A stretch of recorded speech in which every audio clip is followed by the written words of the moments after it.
Le livre que j'offre toujours à un enfant n'est jamais le même livre, en fait. Ça dépend des enfants, ça dépend de leur âge. Justement, c'est quelque chose que j'aime bien, pouvoir me dire qu'est-ce qui correspondrait exactement à ce moment-là de la vie de cet enfant, à ce qu'il fait, ce qu'il est. Et ça me plaît vraiment de choisir à chaque fois quelque chose de différent. J'ai quand même choisi Comment élever son papa de Alain Le Saux. Parce que d'abord, il est très drôle. Alain Le Saux explique à un enfant comment bien élever son papa, comment ne pas lui passer tous ses caprices, mais comment comprendre aussi que parfois, le papa a besoin d'un câlin, et que c'est peut-être pour ça qu'il est capricieux. Donc il y a évidemment une inversion des rôles qui est assez drôle, et une dédramatisation, je trouve. Et puis en fait, c'est quand même l'anti-livre de bons conseils éducatifs. Je trouve que c'est intéressant. Et les images sont vraiment très drôles. Enfin, rien que la couverture me fait rire, en fait.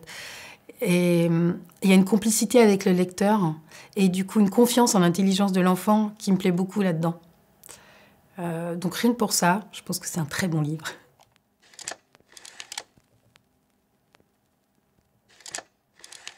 Un trou, c'est pour creuser. C'est un très bon livre à mettre entre les mains des adultes, pour leur montrer ce que c'est qu'un bon livre pour les enfants.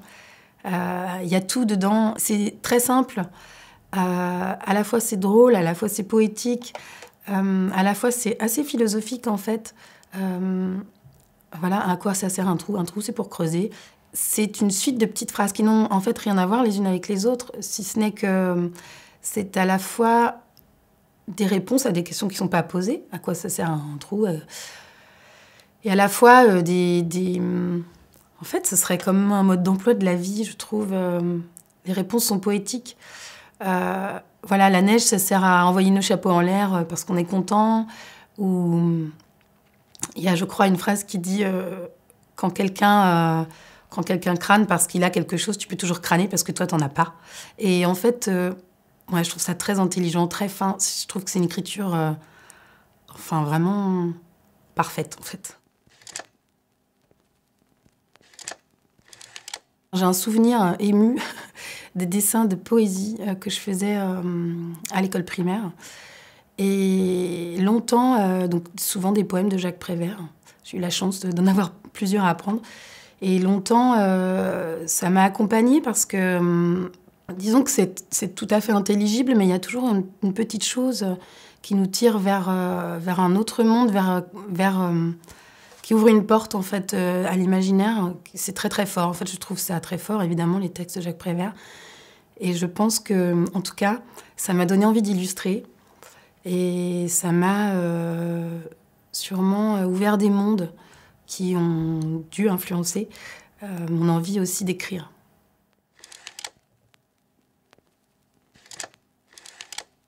L'Arbre généreux, c'est un livre qui aurait pu être le livre qui m'a donné envie de faire des livres. Mais je l'ai découvert très tard, on me l'a offert. Ça faisait déjà plus de 10 ans que je faisais des livres. Mais je trouve qu'il contient tout ce qu'on peut espérer d'un livre illustré. Bon, il y a une économie de moyens à laquelle je suis sensible, mais l'histoire est merveilleuse. Et c'est un livre qui me fait pleurer à chaque fois que j'en parle. Donc là, je vais essayer de ne pas aller jusqu'ici, mais c'est l'histoire d'un petit garçon et d'un arbre qui sont amis. Et l'arbre, tout ce qu'il souhaite, lui, tout ce qui le rend heureux, c'est de rendre heureux le petit garçon. Donc le petit garçon lui demande d'abord des pommes. D'abord, il se balance dans ses branches, ensuite il lui demande des pommes, ensuite il lui demande ses branches, et ensuite il lui demande plus de bois. Et donc tout ça tout en grandissant. C'est-à-dire que le petit garçon, du début à la fin, est appelé le petit garçon, mais il devient un jeune homme, il devient un homme, il devient un vieillard, qu'il ne lui manque plus que de quoi s'asseoir à la fin. Et en réalité, je trouve vraiment bouleversant ce livre. Il parle de la vie, il parle de la vieillesse, il parle de l'amour inconditionnel, il parle d'énormément de choses avec avec une grande simplicité. Il y a énormément d'émotions aussi dedans. Je trouve que c'est la parfaite démonstration qu'on peut balayer beaucoup d'émotions avec vraiment très peu de choses. Et le fait que le petit garçon soit appelé le petit garçon de bout en bout, même quand il est un vieillard, je trouve ça très fort aussi. Je trouve que c'est un livre parfait. et voilà, que dire de plus? Je recommande à tout le monde de le lire. Il est magnifique.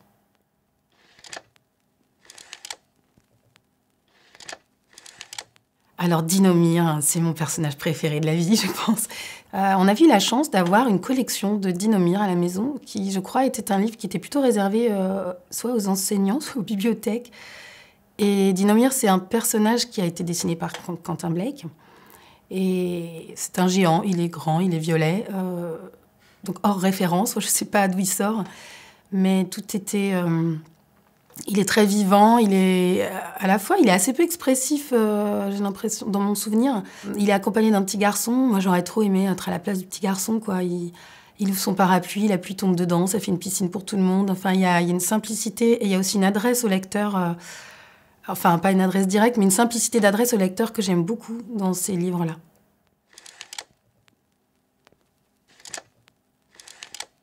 Alors, je préfère travailler dans mon atelier. Ma table, c'est un endroit qui est accueillant pour moi. Je me dis là, je vais pouvoir... je sais pas ce que je me dis exactement, en fait, mais c'est familier, c'est chaleureux et j'ai envie de me mettre à ma table. En réalité, je travaille pas toujours à ma table parce qu'il y a aussi une grande partie du travail qui se fait évidemment dans ma tête. Et ça, c'est difficile d'être bloqué à la table pour ça. Mais à ma table, il y a aussi beaucoup de petits bouts de papier, des chutes. Et c'est un endroit... les chutes de papier, c'est un endroit où je me sens à l'aise. Il n'y a pas d'enjeu, en fait. C'est quelque chose que j'ai sauvé d'un grand papier qui ne peut pas servir à autre chose. Et je remarque que souvent, les dessins les plus libres que je peux faire sont sur des petites chutes de papier. Et il y en a toujours une pile à ma table.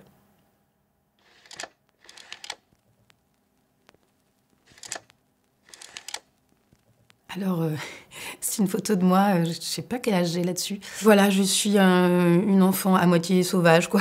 Je me promène dehors pieds nus, je mange des pommes et moi, j'ai vécu une enfance à la campagne, avec beaucoup de liberté, avec beaucoup d'arbres. J'en garde... Enfin, je pense que c'est du coup quelque chose qui m'enracine. Je pense que c'est une vraie chance parce que... Évidemment, je suis convaincue que les enfants ont besoin de courir et d'être tout dehors avant de faire autre chose, quoi. Ma mère me disait que j'étais aussi une enfant qui réfléchissait beaucoup. Donc j'ai beaucoup de photos de moi où je suis les sourcils un peu froncés. Donc il se passait déjà beaucoup de choses dans ma tête, je pense. Et voilà. Voilà, moi j'aime beaucoup cette photo, non pas parce que c'est moi, mais parce que je trouve que c'est un peu l'essence de l'enfance, quoi. J'ai aussi au poignet une montre que j'avais gagnée en collectionnant des points dans un paquet de choco, donc je trouve qu'il y a tout là-dedans.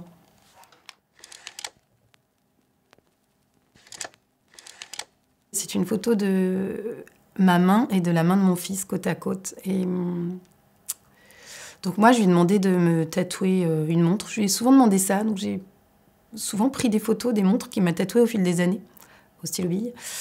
Et lui, à ce moment-là, il en voulait une aussi, donc il s'est mis une pièce de 20 centimes et il l'a enroulée avec un scotch. Je trouve que, ben voilà, tout est dit, quoi. Ça suffit, on peut y croire. Et moi, j'aime beaucoup ces moments comme ça où on se prend au jeu ensemble et où tout devient possible avec simplement pas grand-chose, en fait.